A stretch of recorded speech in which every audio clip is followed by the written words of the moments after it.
Islam Ulil Albab, dari SMK Ulil Albab, ini yang memungkinkan bisa dibangun karakternya. Saya minggu lalu ketemu Pak Nuh. Saya sampaikan, Pak Nuh, kalau Dignas kesulitan membangun konsep pendidikan karakter, bukannya Pak Nuh cukup lari ke pesantren-pesantren.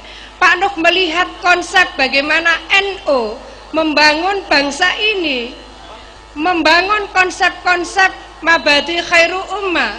Anak ini harus dibangun kejujurannya, anak ini harus dibangun kecerdasannya, anak ini harus dibangun sifat amanahnya, dan seterusnya dan seterusnya.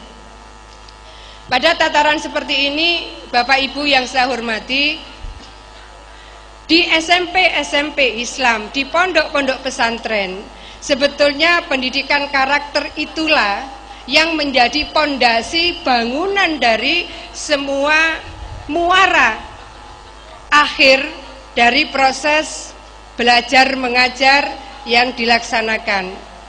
Persoalannya adalah ketika anak-anak yang sudah mendapatkan nilai-nilai kejujuran, nilai-nilai amanah,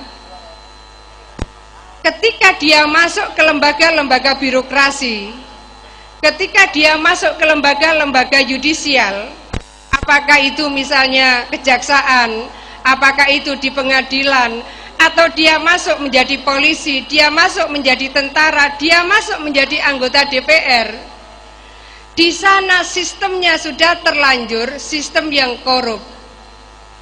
Orang-orang yang baik, orang-orang yang jujur, orang-orang yang bersih, orang-orang yang ingin menegakkan keadilan, itu ruangnya sangat sempit sekali. Jikalau sekarang anak-anak ini masih SMP, sekarang anak-anak ini masih SMK, kelak anak-anak akan melanjutkan pendidikan yang lebih tinggi, maka sesungguhnya embrio pemimpin yang sejati adalah pada diri anak-anak yang ada di sini. Mudah-mudahan nanti apakah yang laki, apakah yang perempuan, yang dari SMP maupun yang dari SMK, Allah akan memberikan derajat yang tinggi dan kemuliaan kepada anak-anak sekalian fiddini wa dunya wal akhirah. Amin. Bagaimana proses pendidikan kita dan bagaimana tetangga kita menyiapkan lembaga pendidikan. Saya kebetulan Pak Harisudin pernah 2 tahun ditugasi Gus Dur untuk mondar-mandir ke Malaysia, karena memang tahun 2004 sebetulnya Gus Dur itu serius ingin mencalonkan kembali menjadi presiden. Nah, ketika saya ditugasi mondar-mandir itulah saya mempelajari bagaimana Malaysia menyiapkan anak-anak bangsanya menjadi pemimpin. Jadi cara yang disiapkan adalah di Malaysia itu mereka punya negara bagian. Di semua negara bagian mereka punya semacam pesantren. Mereka sebut boarding school. Di boarding school itu yang boleh masuk hanyalah anak-anak terpintar di daerah itu. Anak-anak yang terpintar itu minimal dari SD nilai A-nya 7. Rata-rata ternyata yang nilai A-nya 7 itu adalah perempuan. Ternyata sama dengan yang di sini tadi. Yang terbaik dari 6, 5 diantaranya ternyata adalah perempuan. 1 saja laki-lakinya. Makanya kalau nanti Pak Harisudin dengan ustadz-ustadz harus hati-hati menerjemahkan, memaknai, menafsiri ar-rijalu qawwamuna 'alan nisa. Kalau Syekh Muhammad Rashid Ridho menerjemahkan, menafsiri bahwa ketika masuk bima faddalallahu ba'dhum 'ala ba'din wa bima anfaqu, beliau menafsiri bahwa pada dasarnya kalau laki-laki ini dia menjadi pemimpin atas perempuan karena keutamaannya dia, karena kelebihannya dia, maka Syekh Muhammad Rashid Ridho menyebut aiko imuna bihukukin nisa. Itu pada tataran bagaimana sebetulnya laki-laki menjadi pemimpin atas perempuan. Sebetulnya di situ tugas laki-laki adalah aiko imuna bihukukin nisa. Tugas laki-laki adalah melindungi hak-hak perempuan. Jadi bukan semata-mata menjadi pemimpin perempuan lalu perempuan harus di belakang anak-anak. Tidak seperti itu, karena pada dasarnya ternyata banyak perempuan yang lebih cerdas, yang lebih pandai, yang lebih berprestasi daripada laki-laki. Betul enggak? Tidak hanya di sini. Kemarin yang terbaik yang di Khadijah SMP SMA juga seperti itu. Saya tanggal berapa yang lalu ke STBDN wisuda, juga bukan SB, Ikopin. Itu juga seperti itu.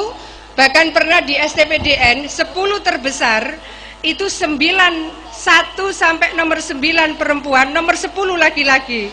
Karena 1 sampai 9 perempuan, yang nomor 10 ini akhirnya dimasukkan nomor 3. Jadi 1, 2 perempuan, nomor 3 laki-laki, 4 sampai 10 perempuan lagi. Padahal dia aslinya adalah ranking 10.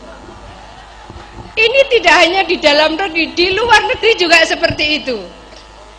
Pada wisuda terakhir, kebetulan saya waktu itu sempat ngambil matrikulasi PhD di Australian National University di Canberra.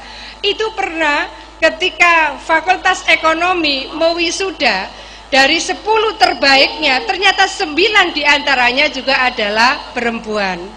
Hebat enggak perempuan, Bu? Hebat. Pada tataran seperti ini saya ingin mengajak anak-anak yang perempuan jangan pernah merasa berhenti ketika sudah berprestasi. Bahwa ketika keluar dari Nganjuk ternyata banyak sekali prestasi yang masih bisa diraih anak-anak. Keluar dari Jawa Timur masuk ke Jakarta masih banyak tantangan-tantangan dan anak-anak insya Allah bisa berprestasi di sana. Keluar dari Indonesia pun insya Allah anak-anak juga bisa berprestasi di sana. Jadi kebetulan ini juga lebih sebagai tahadus bindikma. Anak saya yang kedua sedang kuliah di Beijing dan alhamdulillah 2 hari lalu dia bertelepon, dia termasuk teladan di sana. Saya tanya teladannya sama negara mana, ternyata bersama dengan teman yang dari Ekuador. Saya ingin sampaikan bahwa anak-anak punya peluang untuk bisa meraih prestasi yang lebih tinggi. Maka jangan pernah berhenti berikhtiar. Termasuk kemudian kepada para ustadz-ustadzah yang ada di sini. Kalau yang tadi di depan adalah mereka yang prestasi akademiknya yang tinggi. Kalau di Australia, Pak Harisudin, saya juga belajar lama melihat sistem dan kurikulum pendidikan di Australia. Saya datang ke TK, ke SD, ke SMP, dan ke SMA. Saya menemukan pada saat pelepasan siswa seperti ini, penghargaan itu aneka penghargaan diberikan kepada anak-anak. Akhirnya itu juga ditiru oleh Khadijah karena saya minta pimpinan-pimpinan sekolah itu memberikan apresiasi kepada anak-anak. Misalnya begini, kalau di sana ada Metafisika Center, mungkin di situ ada buku-buku, mungkin di situ ada beberapa software dan sebagainya. Adakah di antara murid yang rajin mengakses Metafisika Center? Atau murid laki maupun perempuan biasa memberikan input kepada operator di sana? Pada saat saya mengikuti pelepasan siswa itu, saya menemukan ada anak, dia ini nilai matematikanya 10, dia dapat penghargaan. Oh, dia ini nilai sastranya, bahasanya 10, dia dapat penghargaan. Ada anak yang mendapatkan penghargaan karena dianggap dia memberikan pertanggungjawaban sosial yang baik. Saya tanya, apa itu kategorinya? Oh, anak ini ternyata kalau ada bangku yang selengkrahan gitu, bangkunya diluruskan.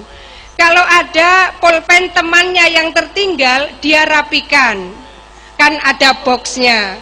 Kalau ada barang-barang yang mungkin tidak rapi, dia rapikan.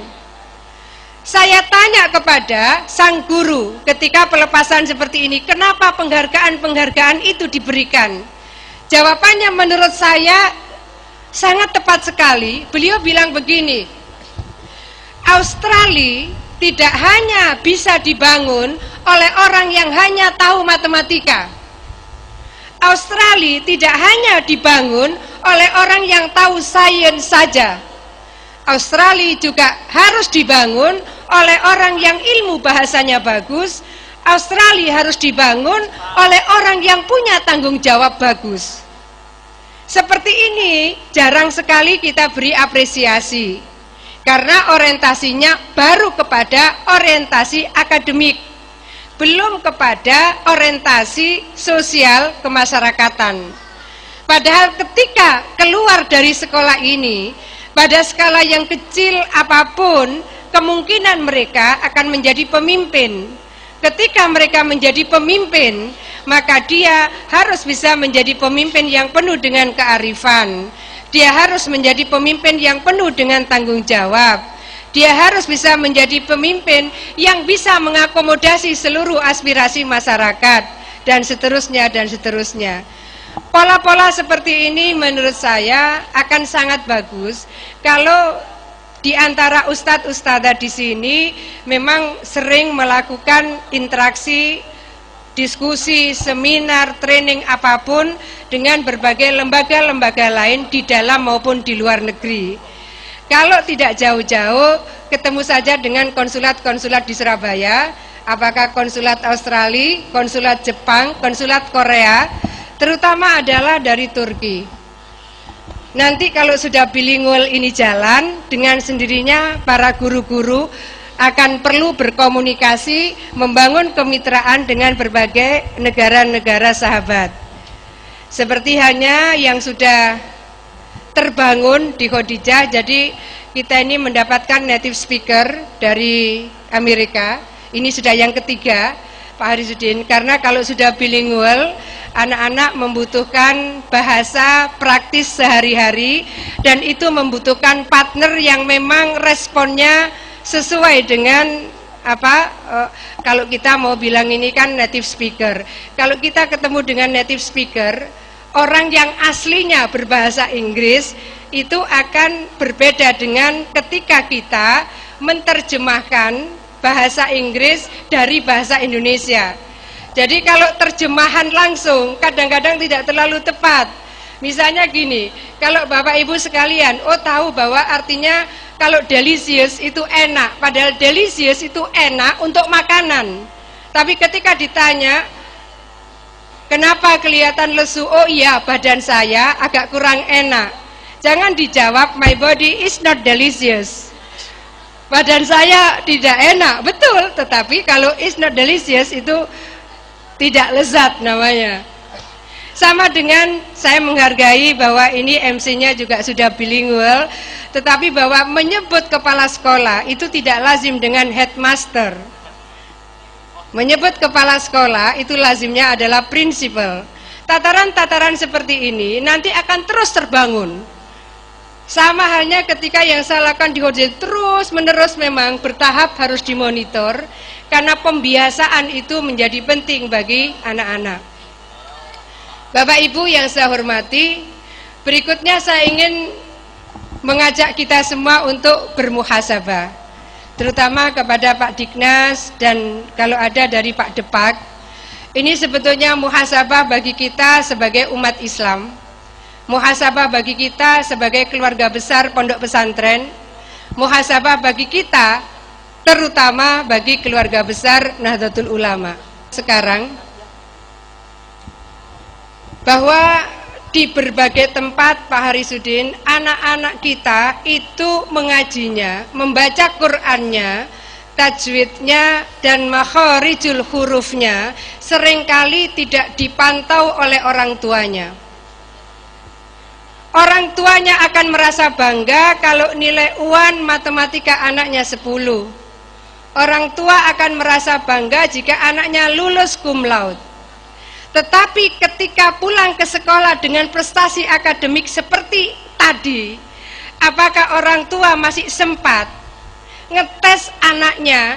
Nak, coba bapak tes ngajimu. Nak, coba ibu tes ngajimu.